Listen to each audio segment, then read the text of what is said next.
दोस्तों, आज की फास्ट लाइफ में ऐसी बहुत सी बातें हैं जो हम नहीं जानते, परंतु वेद पुराणों में भी ऐसी कई दानवों का जिक्र किया गया है जो बहुत ही शक्तिशाली और खतरनाक होते हैं।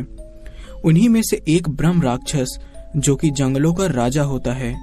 पुराने जमाने के कई लोगों का मानना है कि ब्रह्म राक्षस बिना किसी वजह के किसी को नुकसान नहीं पहुंचाता और जरूरत पड़ने पर सबकी मदद करता है।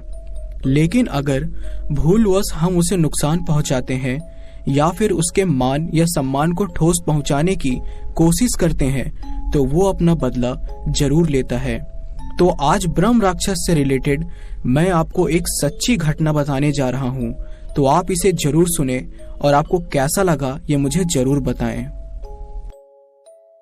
दोस्तों, यह कहानी तकरीबन 80 साल पहले की है और इस गांव का नाम मलाना है जो कि हिमाचल प्रदेश में है। और इस गांव के लोग बड़े ही संस्कारी और धर्म कर्म को मानने वाले लोग हुआ करते थे। उसी गांव में एक व्यक्ति रहा करता था जिसका नाम नंद गोपाला था।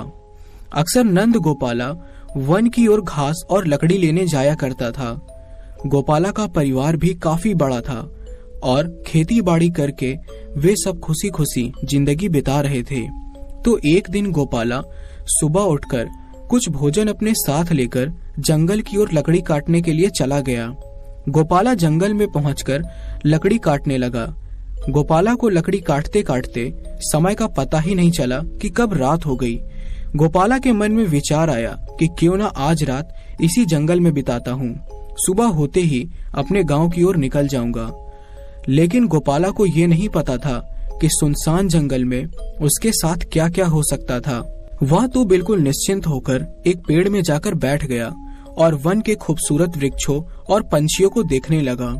अब गोपाला के परिवार को चिंता सताने लगी क्योंकि गोपाला वन से लौटा नहीं था, परंतु रात के समय उस वन की ओर गांव के सभी व्यक्ति ने जाने से मना कर दिया। जैसे तैसे रात कट गई और सुबह होते ही गोपाला के पूरे परिवार ने गोपाला को ढूंढने का निश्चय कर लिया और गांव वालों के साथ मिलकर गोपाला को खोजने के लिए जंगल की ओर चल दिए। पूरे जंगल में खोजने के बाद भी गोपाला का पता नहीं चला। शाम होने लग जाती है और सभी गांव वाले थक हार कर वापस गांव की ओर लौटने लगते हैं। गांव पहुंचकर गांव वाले गोपाला के परिवार को कहते हैं कि कल सुबह भोर होते ही सारा गांव गोपाला को फिर से ढूंढने वापस जाएगा। चिंता ना करो, गोपाला सही सलामत वापस मिल जाएगा। फिर दूसरा दिन होता है और गोपाला को ढूंढने के लिए सारे गांव वाले एक बार फिर जंगल की ओर जाते हैं और ढूंढते ढूंढते गोपाला का कहीं नामो निशान नहीं दिखता। थक हार कर गांव वाले और गोपाला के परिवार उदास मन लिए वापस घर लौट आते हैं। सभी यही मानते हैं कि गोपाला की मृत्यु हो चुकी है, शायद उसे किसी शेर या चीता ने खा लिया होगा। अब गोपाला के परिवार का रो रो के बुरा हाल होता है। ऐसा ही करते करते समय बीत जाता है और गोपाला वापस लौटकर नहीं आता। तकरीबन 3 महीने बाद गांव की महिलाएं घास काटने के लिए जंगल की ओर गई होती हैं। अचानक उन्हें गोपाला मिल जाता है। जब गोपाला को देखते हैं तो गोपाला एक पेड़ के नीचे बैठा होता है और गांव की औरतें उससे बात करना चाहती थी, लेकिन गोपाला अनजान व्यक्ति की तरह व्यवहार करता है। गांव की महिलाएं गोपाला को देखकर बड़ी ही अचंभित होती हैं। आखिर 3 महीने से गोपाला जंगल में क्या कर रहा था, लेकिन उसके स्वास्थ्य में तनिक भी बदलाव नहीं आया था। गोपाला पहले जैसा तंदुरुस्त, मोटा, हट्टा कट्टा था। गांव की महिलाएं गोपाला को कहती हैं कि तुम यहीं पर बैठो, हम भोजन लेकर आते हैं। इतने में गांव की महिलाएं भोजन लेने जाती हैं और वापस आकर देखती हैं तो गोपाला वहां नहीं है जहां पर पहले था। अब गांव की महिलाएं घास काट के गांव की ओर वापस लौट जाती हैं और गांव में पहुंचते ही गोपाला के परिवार को यह समाचार देती हैं कि गोपाला जिंदा है और जंगल में है। गोपाला का परिवार बड़ा ही खुश होता है और आखिर गोपाला के परिवार फिर से योजना बनाते हैं कि इस बार गोपाला को किसी भी हालत में हमें गांव लाना है। यह कहकर दूसरे दिन सुबह उठकर सारे गांव के लोग इकट्ठा हो जाते हैं और गोपाला को ढूंढने जंगल की ओर निकल पड़ते हैं। जंगल में ढूंढते ढूंढते आखिरकार गोपाला मिल ही जाता है, परंतु जब गोपाला को गांव वाले घर जाने के लिए बोलते हैं तो गोपाला साफ मना कर देता है और बड़ी बड़ी आंखें दिखाते हुए गोपाला कहता है, कौन सा गांव, कैसा घर, ये जंगल ही मेरा घर है, मैं अपने घर को छोड़कर कहीं और नहीं जा सकता। ये कहकर गोपाला वहाँ से भागने की कोशिश करता है, परंतु गांव के कुछ लोग गोपाला को घेर लेते हैं और गोपाला को पकड़ लेते हैं। फिर गोपाला जोर जोर से चिल्लाने लगता है और कहता है, यह जंगल ही मेरा घर है, मुझे छोड़ो, तुम कहाँ ले जा रहे हो, मैं तुम लोगों को नहीं जानता, कौन हो तुम। यह कहकर गोपाला गांव वालों के साथ विद्रोह कर देता है। गांव वाले जैसे तैसे गोपाला को पकड़कर गांव वापस लेकर आ जाते हैं, परंतु गोपाला बड़ी बड़ी आंखें दिखाकर लोगों को डराता है और भयानक भयानक आवाजें निकालता है और गोपाला के अंदर जैसे बहुत शक्ति आ गई हो। वो 5-5 आदमियों को गोपाला एक हाथ से उठाकर फेंक देता है। यह सब देखकर गांव के बूढ़े लोग समझ जाते हैं कि गोपाला को अवश्य किसी प्रेत ने पकड़ लिया है। बड़े बुजुर्ग सलाह देते हैं कि तुरंत गोपाला को गांव के मंदिर ले चलो और पुजारी को दिखाओ, लेकिन अब रात हो जाती है। अब गोपाला को एक मजबूत रस्सी की सहायता से हाथ पैर बांधकर एक कमरे में बंद कर दिया जाता है। सुबह होते ही गांव के मंदिर में गोपाला को ले जाया जाता है और गोपाला को देखकर पुजारी समझ जाता है कि यह कोई मामूली शक्ति नहीं है। पुजारी लाख कोशिश करता है उस प्रेत को भगाने के लिए, परंतु पुजारी कुछ नहीं कर पाता।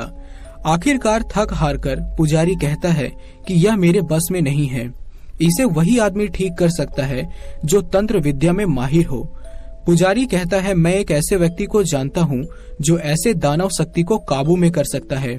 गोपाला का परिवार देरी न करते हुए उस तांत्रिक के पास जाते हैं और उस तांत्रिक से विनती करते हैं।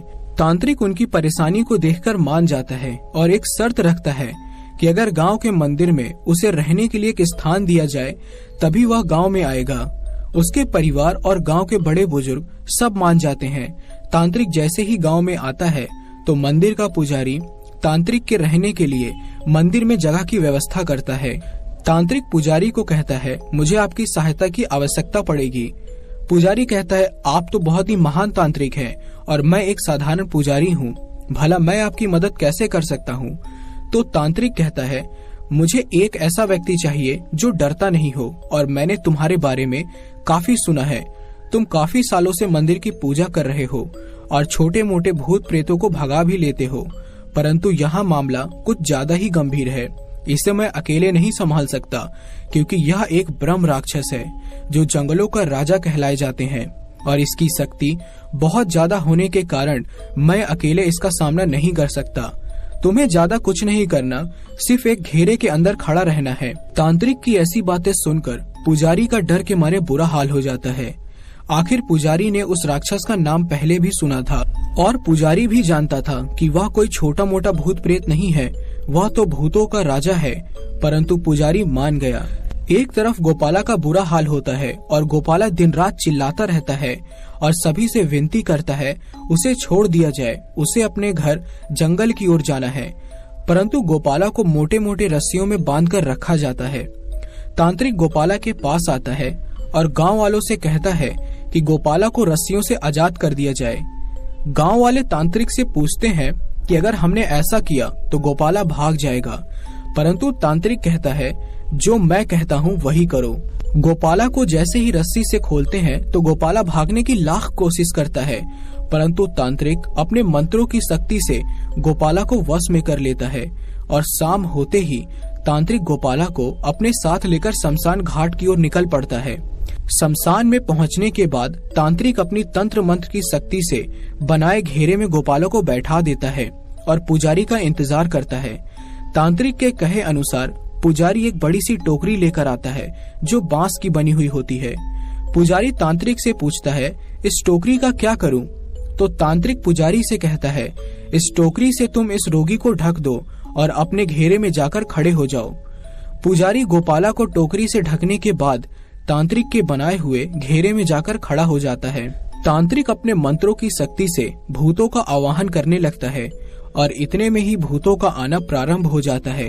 अनेकों प्रकार के भूत प्रेत, चुड़ैल, डायन और कई प्रकार के भूत प्रेत लाइन से उस टोकरी की ओर आते हैं और एक एक कर उस टोकरी को 3 चक्कर लगाकर आगे की ओर निकल जाते हैं।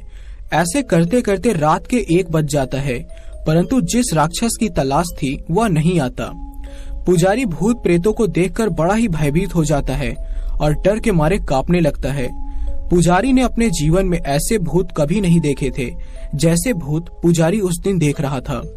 अनेकों प्रकार के भूत प्रेत वहां आ रहे थे। किसी का पैर नहीं है, किसी का हाथ नहीं है और किसी का सर ही नहीं है।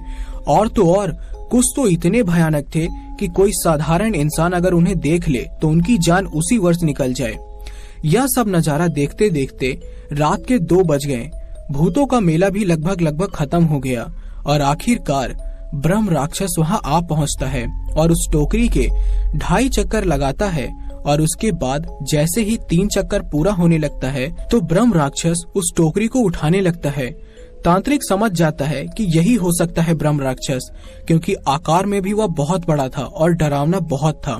इतने में ब्रह्म राक्षस जैसे ही टोकरी उठाने की कोशिश करता है तो तांत्रिक अपने मंत्रों की शक्ति से ब्रह्म राक्षस को टोकरी नहीं उठाने देता, क्योंकि अगर ब्रह्म राक्षस टोकरी उठा लेता तो गोपाला की उसी वक्त मृत्यु हो जाती और गोपाला की आत्मा को वो अपने साथ लेकर चला जाता।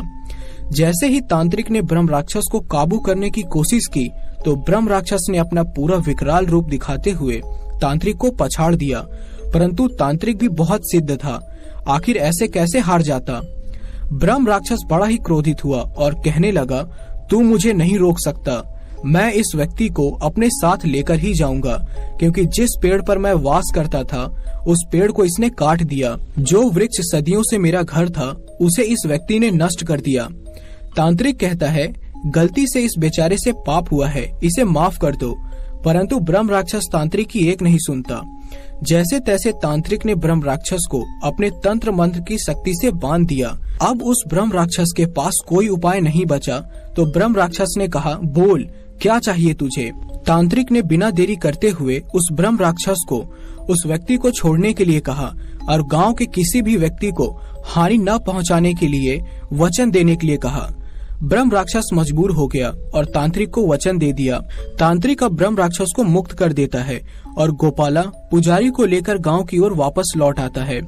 तब से गोपाला के मन में एक डर हमेशा रहता है और गोपाला शाम होते ही अपने घर के चौखट से भी बाहर नहीं निकलता और गोपाला के आंख में आज भी उस डर को साफ साफ देखा जा सकता है। हालांकि अपनी शर्तों के हिसाब से ब्रह्म राक्षस गांव के किसी भी अन्य व्यक्ति को कभी भी परेशान नहीं करता, लेकिन गोपाला के मन में उस राक्षस के प्रति डर जाने का नाम ही नहीं लेता और मरते दम तक गोपाला उस जंगल की ओर कभी नहीं गया। हेलो दोस्तों, मेरा नाम निखिल है और मैं महाराष्ट्र का रहने वाला हूँ। आज मैं आपको मेरे बचपन की एक बहुत ही खौफनाक घटना सुनाना चाहता हूँ। मैं जब 15 साल का था तब मैं महाराष्ट्र के अमरावती में रहता था। मेरे कॉलोनी के पास एक कब्रिस्तान और एक शमशान दोनों साथ में ही थे। दोस्तों, किसी के साथ कोइंसिडेंस कितनी बार होगा, 1 बार 2 बार, पर मेरे साथ दोनों बार सेम चीज हुई। मेरे घर के पास एक पुराना घाट था और ठीक 100 कदम पर कब्रिस्तान और शमशान घाट दोनों साथ में थे। दोस्तों, आप क्या कहेंगे ऐसी जगह पर जहां मैं शिफ्ट हुआ था। तो दोस्तों, मैं अपनी गर्मी की छुट्टियों में गांव गया हुआ था, यानी अपनी नानी के घर, और उस वक्त मेरी उम्र 15 साल की थी। मेरे दोस्त जो बचपन से ही मेरे बेस्ट फ्रेंड थे, उनके घर मैं उनसे मिलने गया था और मेरे दोस्त के घर से 50 कदम दूर एक ग्राउंड था जहां हम हंसी मजाक और क्रिकेट खेला करते थे। तो उस दिन हम उसी ग्राउंड में क्रिकेट खेल रहे थे और मैं आपको बता दूं कि उसी ग्राउंड से कुछ ही दूरी पर एक खंडहर हवेली थी और आज भी वह हवेली वहां पर ऐसी ही वीरान पड़ी है। लोग कहते हैं कि वह हॉन्टेड है और वहां के सभी लोग बच्चों को मना करते हैं कि आप लोग यहाँ मत जाया करो, लेकिन मैं आज तक कभी समझ नहीं पाया कि आखिर वहाँ ऐसा क्या है।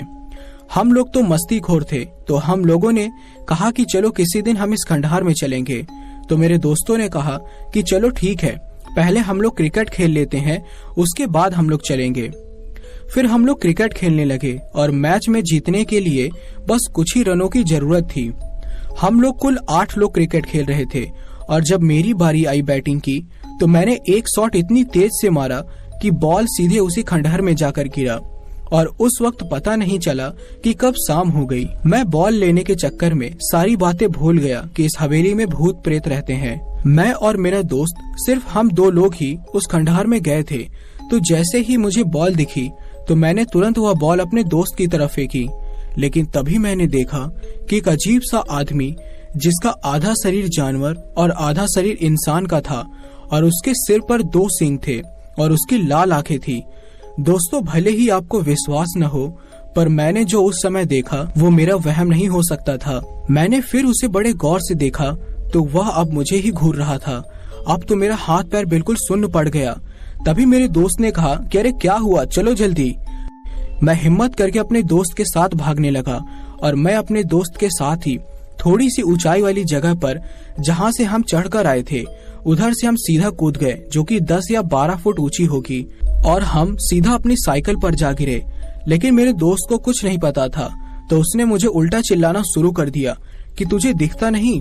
फिर मैंने उसे चुप कराया और हम लोग तकरीबन 2 घंटे तक अपनी साइकिल को लेकर एक झाड़ी के पीछे छुपे रहे। बाद में जब वो शैतान वहाँ से चला गया, तब मैं और मेरा दोस्त दोनों साइकिल लेकर तेजी से भागने लगे, और मेरे दोस्त ने भी उस शैतान को देख लिया था। हम दोनों काफी ज्यादा डर गए थे, और जब हम लोग घर पहुंचे तो हमारे घर वालों ने हमारी यह हालत देखकर हमसे पूछा कि क्या हो गया तुम लोगों को, आखिर इतना क्यों घबराए हुए हो। तो हमने उनको सारी बात बताई। तब हमारे घर वालों ने बहुत डांट लगाई और मना किया कि आइंदा से उस जगह पर मत जाना। दोस्तों, तब से लेकर आज तक मुझे वह घटना इतना डराती है कि जब भी मैं उस जगह को याद करता हूँ तो मैं सहम सा जाता हूँ।